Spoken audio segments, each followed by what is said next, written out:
Comfortable. All right, and action. Hi, I'm Emerson, And I'm Olivia. and we're from the Santa Barbara Middle School Teen Press, and today we're here with... Eric Becker. Bobby Whittaker. Nice to meet you. Are we shaking hands? All right. We are shaking hands. Hey, Nice to meet you both. All right, one more handshake. Good job. So I want to start by asking you, you made this film, Return to Mount Kennedy, Yep. about Bobby Yep. and his brother Leaf, and about Chris Kennedy, basically retracing their father's steps up Mount Kennedy, ascending it. So how did you meet Bobby, and how did you become involved in their expedition? Yeah, sure. Great question. So I had made a short film about Jim Whittaker in 2014 that showed a mountain film, and Bob saw it. He liked it, reached out to me, said, hey, I enjoyed watching that. Let me know if you want to hang out sometime. We actually met up at a screening of the film in Seattle, and became fast friends, sort of. I was a fan of Eric's work too. He did another film before that called Honor the Treaties. It's a really beautiful short, and you should check that one out too. Honor the Treaties. Not trees. A lot of people think it's honor the trees. It's not. It's treaties. We could still honor trees and treaties. Yeah, they're both important. Good combo. Shouldn't break them or cut them. Beneficial. Yeah, the United States likes to cut down treaties and trees, it turns out. So, made that piece. Bob liked it. He kind of had this idea stewing about Mount Kennedy in the back of his mind, and we all sort of, motivated each other to get together the expedition and shoot it. And that's pretty much it.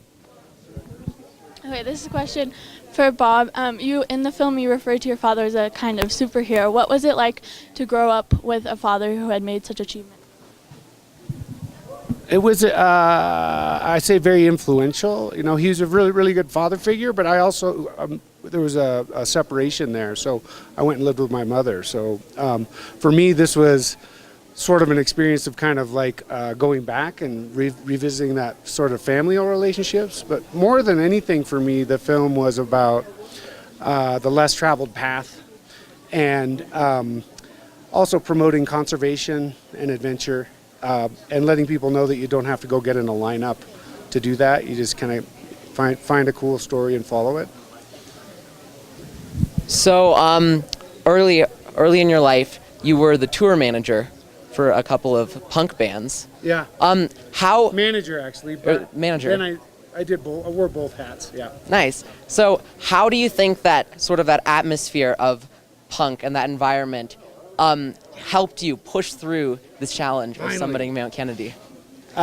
So punk is your alternative, right? Punk is also tagged with being progressive.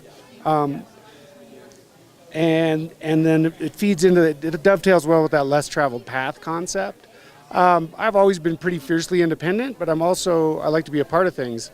And so, you've built a team, you've discovered this cool idea, you float the idea, you try to get people behind it, and then try to bring it to fruition. But at the same time, for example, we didn't reach the summit on this. Ooh. Oh, am I not allowed to say that? Spoiler alert. Good job, Bob. Wow, this is good practice. I ruin everything. I ruin everything. But for me, it's the journey. So so it wasn't about pushing through anything. It's like it's still happening. It's still unfolding and being interviewed by you guys as part of that. So that's kind of about it. Keep learning, stay open, and keep putting adventures on your horizon. Why did you think this film needed to be made, and who do you hope sees it the most? I don't. I don't know if it needed to be made. I certainly wanted to make it. I think that as a filmmaker, like, we're always looking for when you start checking a couple different boxes with an idea, and this one had like great character, Bob, like star appeal with the friends that he has, Eddie Vedder and other people that were in the film.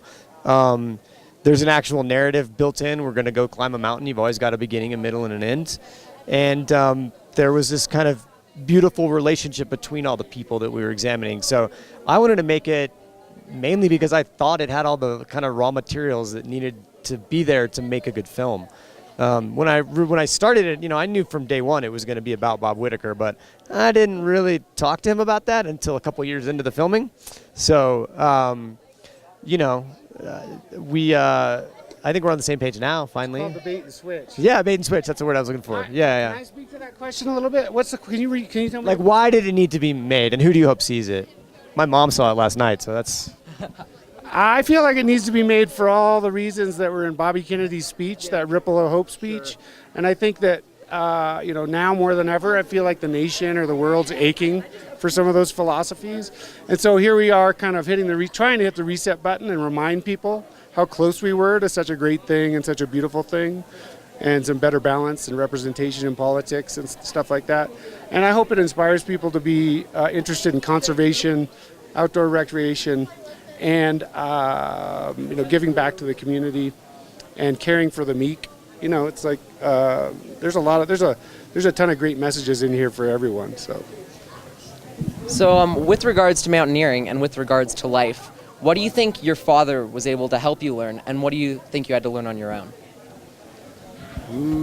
God, that's just you're fired. Security. It's over. I can't really answer that question. That's too broad of a Yeah, you question. did learn for some me. stuff from your dad. Oh no, absolutely. But I didn't know. I thought everyone's dad was sort of like that, or I thought I thought the phone rang and your dad's friends died on climbing accidents all the time. So it was a weird. I don't know how to compare it to anything else really, except it was pretty inspirational and don't take no for an answer kind of type thing, especially if you're right and you have a good idea. And it's a helpful idea for the planet and people around you. How did you keep yourself going when you were training and climbing? Oh, did you train? That's cool. I didn't train enough. I don't know. Everyone is talking about Fitbit or all these different apps, and I just like to put a bagel in a sack and throw some water in a backpack and kind of go out the back door. That's what I like, and I like to get in that rhythm and that pace, and that's meditation out there on the trail. My friends all used to make fun of me for always. I'd say, let's go for a walk, and they'd be like, what? Why? And I just, it doesn't feel natural if you're not doing that. So I think that's a great way to meditate for me. So what do you think the greatest life lesson that this experience taught you?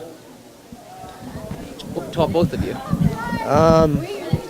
For me, it was how much work it is to make a film and put it together, and take really disparate narratives and themes and ideas and pieces of history and try to cram them into something that people can watch and follow. So it was a real eye-opener just how much work that was. But I think the lesson from that is, it wasn't a new lesson, but it was reinforced that the way to get something like that done is hard work. I woke up at 3:30 in the morning for 1,000 mornings to do this thing, and it has paid off. When I'm standing in front of the audience and people are clapping and they seem to have liked it, then all of those early mornings and the hard work was totally worth it. For me, I guess it's two things. For me, the film was kind of go with what you know. So I had this history and I had this familial stuff and I had this stuff I wanted to know more about, but it's also go with what you don't know. So this is kind of, for me, I commingled that stuff, and I didn't really realize that going into it, but on the backside, coming through the film and looking at it now, I see that I did a little of both, which is probably a healthy balance. Some stuff that I knew and was familiar with, and it was all me, and then stuff was way out of my element, and I really enjoyed getting out there. Well, thank you both so much for your time. Yeah, right on. It was an extraordinary, and definitely an eye-opening film. Ask the homework question. Okay. I'm a teacher, so I gotta make Okay. So if MasterCard. Yes, it's everywhere you want to be. so Diet Pepsi, that's the one. So for both of you, if you could give us one piece of homework related to this experience and what you learned, what would it be?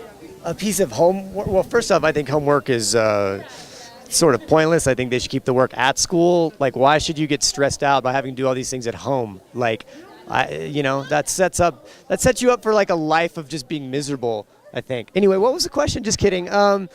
What is the homework I would give you? To learn more about the film? Is that?